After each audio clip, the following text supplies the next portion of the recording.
Hello नमस्कार, स्वागत है आप सभी का मेरे YouTube channel Goyal talent hub पर। जैसे कि हम जानते हैं, आप जानते हो कि हम क्लास 8 की प्रश्नावली नंबर 1 कर रहे हैं, जिसमें कि 6 टॉपिक है। कर्म विनिमयता, साहचर्यता, समृद्ध, गुणन तत्समक, योज्य तत्समक और वितरकता, जिसमें से हमने कर्म विनिमयता, साहचर्यता और समृद्ध पढ़ ली है। तो आज हम गुणन तत्समक, योज्य तत्समक और वितरकता के बारे में जानेंगे और आज शायद हमारी ये प्रश्नावली पूरी हो जाएगी। तो देखो, गुणन तत्समक, इसके बारे में जानते हैं कि गुणन तत्समक क्या होता है। देखो, गुणन तत्समक, इस नाम में गुणन का मतलब गुणा तथा तत्समक में तत् का अर्थ वैसा तथा समक का अर्थ समान करने वाला, अर्थात ऐसी संख्या जिसको किसी भी संख्या से गुणा करने पर वही संख्या प्राप्त हो तो वह संख्या गुणन तत्समक कहलाएगी। जैसे एक वह संख्या है जिसे किसी भी संख्या से गुणा करने पर वही संख्या प्राप्त होती है।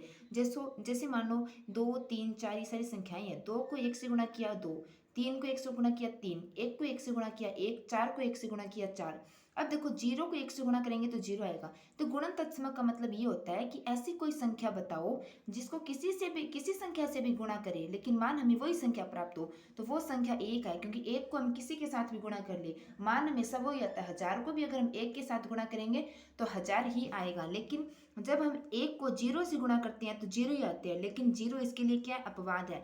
जब कोई चीज किसी चीज का नियम नहीं मानती है तो उसे अपवाद कहा जाता है। इसके अलावा सभी संख्याएं 1 से गुणा होती है, अतः एक गुणन तत्समक है। जैसे आपके पेपर में क्वेश्चन आ सकता है कि जैसे 4 ऑप्शन दे दिए, 0, 1, 2, 3 और कह दिया कि निम्न में से गुणन तत्समक है। तो आपको याद करना है कि ऐसी कौन सी संख्या है जिसको किसी से भी गुणा करेंगे और हमें वही संख्या प्राप्त हो। तो वो 1 है। 1 को हम किसी के साथ भी गुणा करें, हमें वही संख्या प्राप्त होती है। अतः 1 क्या है? गुणन तत्समक है।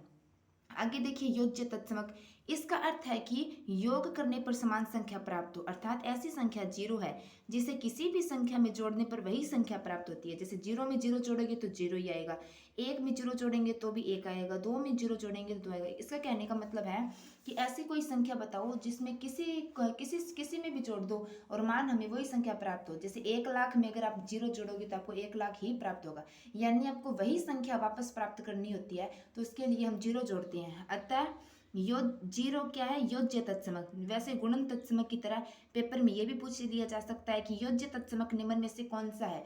तो योज्य तत्समक 0 और गुणन तत्समक 1। आपको याद करना है कि किसी संख्या को हम सिर्फ 1 से गुणा करते हैं तभी हमें वही संख्या प्राप्त होती है, और किसी संख्या में अगर हम 0 जोड़ते हैं तभी हमें वही संख्या प्राप्त होती है। तो आपको गुणन तत्समक और योज्य तत्समक आया समझ में। अब आगे हम वितरकता का नियम देखते हैं।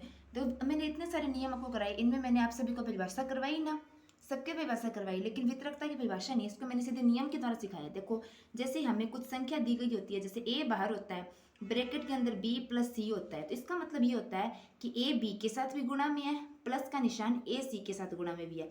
जो नहीं यहाँ पे प्लस हो, यहाँ पर माइनस होगा तो बीच में माइनस लग जाएगा। जैसे मान लो हमें क्वेश्चन दिया गया है 2 बाहर अंदर 4 + 6, तो पहले तो 2 का 4 के साथ गुणा होगा, फिर प्लस का निशान 2 का 6 के साथ गुणा होगा, क्योंकि ब्रैकेट का मतलब गुणा होता है। अब देखो, 2 चौके 8, 2 छिके 12, 12 और 8 20, तो इस पूरी समीकरण का आंसर आ जाएगा 20। वितरकता का नियम हमें यह कहता है कि जो बाहर संख्या होती है वो दोनों के साथ बराबर वितरित होती है, वो इसको भी मिलती है और इसको भी मिलती है। वितरकता का नियम द्वारा सिर्फ इतना ही बताया जाता है कि ए बाहर ब्रैकेट बी प्लस सी बराबर ए बी प्लस ए सी, यहाँ पे आएगा बराबर ए बी प्लस ए सी। आया समझ में आप सभी को। देखिए, यहाँ पर आपकी पहली प्रश्नावली पूरी हो चुकी है।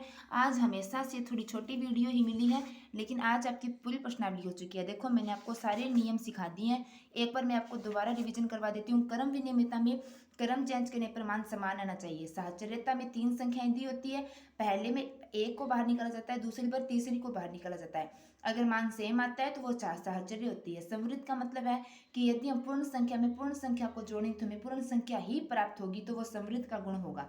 गुणन तत्समक 1 होता है, क्योंकि 1 को किसी के साथ भी गुणा कर लो हमें मान वही संख्या प्राप्त होती है। योज्य तत्समक 0 होता है, क्योंकि 0 को किसी संख्या में भी जोड़ दो हमें वही संख्या प्राप्त होती है।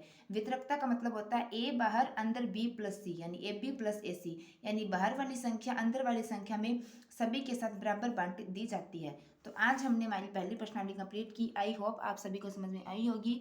हमारी वीडियो को ज़्यादा से ज़्यादा लाइक, शेयर एंड सब्सक्राइब करें और चैनल पर बने रहने के लिए थैंक्स फॉर वॉचिंग।